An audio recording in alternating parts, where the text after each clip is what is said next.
नमस्कार। मैं रीता सरकार कहानियाँ सुनाती हूँ। सुभद्रा कुमारी चौहान की लिखी कहानी गुलाब सिंह। दिन और तारीख की ज़रूरत नहीं। जब हम अमर अनंत की कहानी कहने चले हैं तब एक दिन और एक ही तारीख पकड़कर क्यों चलें? उसके घर में पिता थे, माँ थी, बहन थी। वह पूरे घर का दुलारा था। एक दिन की बात है, वह बीमार पड़ा। माँ ने उसका खाना बिल्कुल रोक दिया था, पर उसका बार बार कुछ खाने को मांगना छोटी सी बहन से ना सहा गया। बहन का जी ना माना। वह चुपके से गुड़ और चने चुरा लाई और भैया को खिलाने चली। यह बात और है कि उसके बाद भैया का बुखार चढ़ा। इसके लिए यह माँ बाप का गुस्सा सहने को तैयार थी, पर भाई ने भी वह गुड़ चने की बात किसी को ना बताई और बहन बताती ही क्यों। खैर, किसी तरह रोग बढ़ते बढ़ते खत्म हो गया।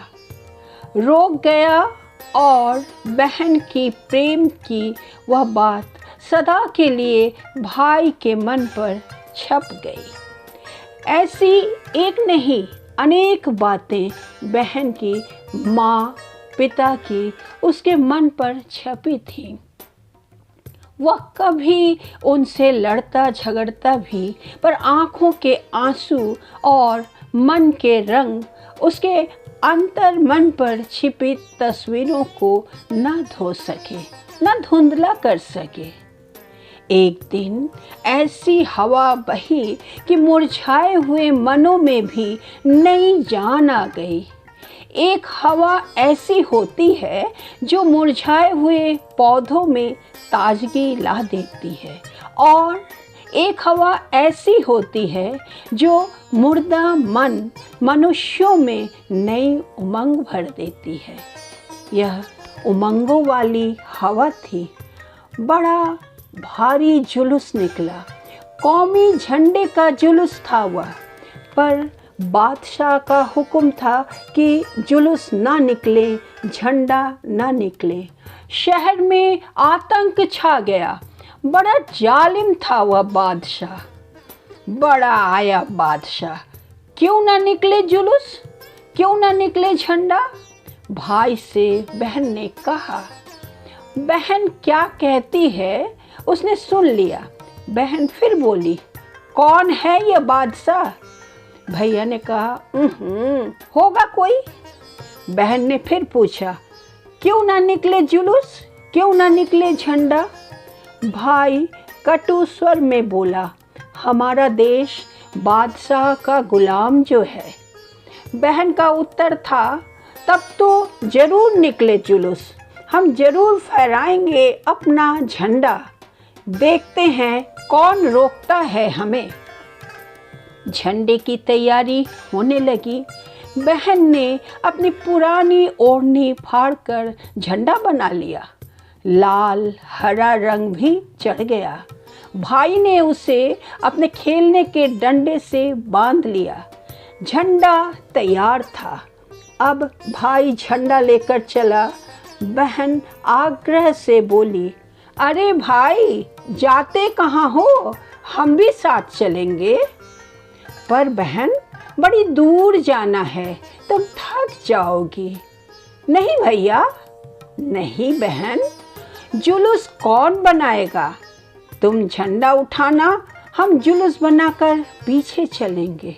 नहीं रानी, तुम जुलूस नहीं, तुम एक काम करो, हमें रोली का तिलक लगाकर विदा करो, जैसे राजकुमारी अपने भाई राजकुमार को विदा करती है। बहन ने खुशी की किलकारी के साथ ताली बजाई और दौड़कर थोड़ी सी रोली थोड़े से चावल सजा लाई। थाली में एक दिया भी जल रहा था। भाई की आरती उतारनी थी। मुंह के चारों तरफ घूमती थाली एक आभा मंडल बनाने लगी। उसने देवी देवताओं के चित्रों में भी वैसा ही आभा मंडल देखा था। भाई के चारों तरफ वैसा ही आभा मंडल देखकर वो बहुत खुश हुई। बहन ने भाई के माथे पर तिलक लगाया, चावल बिखराए। तब भाई ने बहन के पैर छुए और विदा ली। बहन ने भाई के सिर पर हाथ फेरा और बलैया ली। अब वह झंडा लेकर चला। बहन दरवाजे पर खड़ी देखती रह गई। कहानियों की राजकुमारियां इसी तरह विदा करती थी और देखती खड़ी रह जाती थी। दूर तक भाई के लहराते हुए झंडे को जाते हुए देखती रही वह। बहुत दूर जाने पर बादशाह के सिपाहियों ने झंडे वाले को रोका। वह न रुका, नहीं रुका और बादशाह के सिपाहियों ने गोली चला दी। वह गिरा, झंडा उसके हाथ में था। गोलियां चल जाने पर किसकी हिम्मत कि सड़क पर जाता और घायल को संभालता। पर बहन ने उसको गिरते देख लिया था। न जाने क्यों उसका दिल पहले से ही कुछ धक धक कर रहा था। वह दौड़ पड़ी, अकेली दौड़ती जा पहुंची। भाई खून से लथपथ पड़ा था। पुकारा, भैया। भाई के प्राण मानो यह अमृतवाणी सुनकर लौट पड़े। बोला, तू आई, यह झंडा ले। बहन ने झंडा ले लिया पर भाई चला गया। बहन रोई पर झंडा हाथ में लिए रही। बादशाह के सिपाही मानो गढ़ जीत कर चले गए थे। अब बहुत से लोग आए। अर्थी उठी। सामने भाई की बहन वही झंडा लिए चल रही थी। बादशाह का हुक्म था कि जुलूस नहीं निकलेगा, कौमी झंडा नहीं निकलेगा। पर जुलूस निकला, झंडा भी निकला। यह कहानी कहाँ की है, किसकी है, हम क्या बताएं? यह फ्रांस की राज्य क्रांति की हो सकती है, यह रूस की राज्य क्रांति की हो सकती है, या हिंदुस्तान की सन 42 की क्रांति की भी हो सकती है, क्योंकि यह घटना चिरंतन है, अनंत है। यह जैसे पेरिस में, मॉस्को में, वैसे जबलपुर में हो सकती है। जबलपुर में? तो क्या उस वीर बालक का नाम गुलाब सिंह हो सकता है? धन्यवाद।